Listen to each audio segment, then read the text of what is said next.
viewers, welcome to Madam Cooks a Lot. முட்டை பிடிக்கிறவங்களுக்கு இன்றைக்கி நம்ம ஒரு டெலிஷியஸான ரெசிபி செய்ய போகிறோங்க. ஆமாங்க, ஹைதராபாதி க்ரீன் எக் மசாலா. இந்த ரெசிபி செய்யறதுக்கு தேவையான பொருட்கள் எல்லாம் பார்த்துக்கலாம்.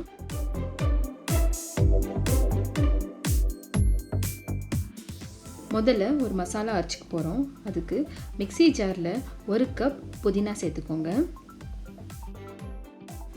1/2 கப் கொத்தமல்லி இலை,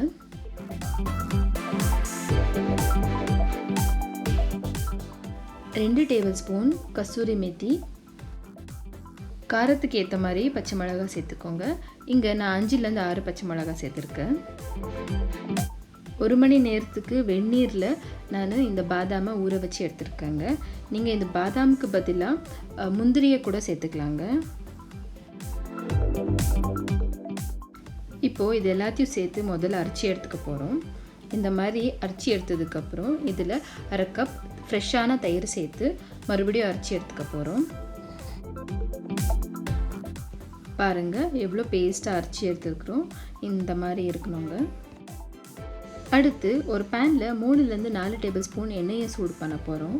எண்ணெய் சூடானதோ ஒரு பிரிஞ்சி இலை, ஒரு ஏலக்காய், ஒரு கருப்பு ஏலக்காய், பட்டை, 2 கிராம்பு, அப்புறம் 1 டீஸ்பூன் ஷாஹி ஜீரா சேர்த்துக்கோங்க. இந்த மசாலாலாம் கொஞ்சம் வதங்கினதும் 1 கப் வெட்டி வச்ச வெங்காயத்தை சேர்த்து வதக்க போகிறோம். இந்த ரெசிபிக்கு வெங்காயம் நல்லா கோல்டன் கலர் ஆகிற வரைக்கும் வதக்கி எடுத்துக்கணுங்க. பாருங்கள், வெங்காயம் இந்த அளவுக்கு வதங்கி வந்ததும் 1 டீஸ்பூன் இஞ்சி பூண்டு விழுதை சேர்த்து வதக்க போகிறோம். இந்த இஞ்சி பூண்டோட பச்சை வாடை போகிற வரைக்கும் வதக்கி எடுத்துக்கோங்க.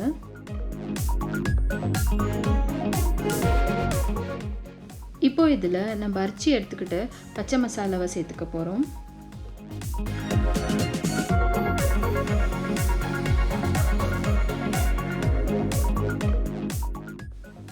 இந்த கிரேவிக்கு தேவையான அளவு தண்ணி சேர்த்துக்கோங்க.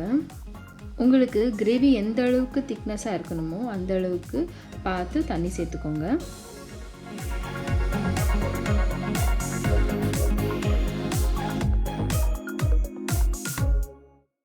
கொதித்து வரும்போது இந்த கிரேவிக்கு தேவையான அளவு உப்பு, மஞ்சள் தூள், தனியாத்தூள், சீரகத்தூள், கொஞ்சமாக கரம் மசாலா சேர்த்து குக் பண்ணி எடுத்துக்கலாம்.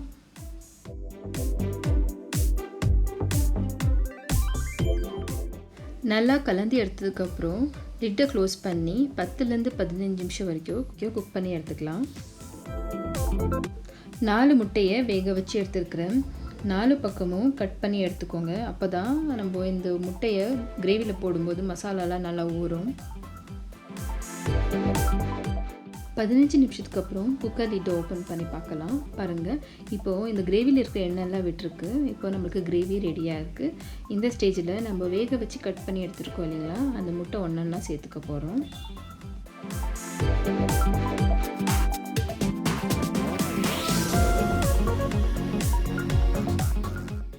முட்டையை ஆட் பண்ணதுக்கப்புறம் மறுபடியும் ஒரு 5 நிமிஷம் லிட்டை க்ளோஸ் பண்ணி லோ ஃப்ளேமில் குக் பண்ணி எடுத்துக்கோங்க.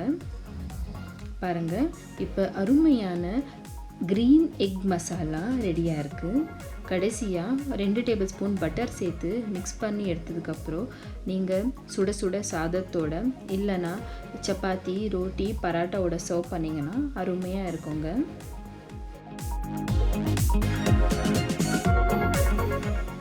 உங்கள் எல்லாருக்கும் இந்த ஹைதராபாதி ஸ்டைலில் ஒரு அருமையான கிரேவி காமிச்சிருக்கிறதுல எனக்கு ரொம்ப சந்தோஷமாக இருக்குங்க. கண்டிப்பாக இந்த ரெசிபியை நீங்களும் ட்ரை பண்ணி உங்களோட எக்ஸ்பீரியன்ஸை எங்களோட ஷேர் பண்ணுங்கள். நம்ம சேனலை நீங்கள் இன்னும் சப்ஸ்கிரைப் பண்ணிக்கலன்னா சப்ஸ்கிரைப் பண்ணிக்கோங்க. Happy cooking and happy eating with madam cooks a lot. Thank you.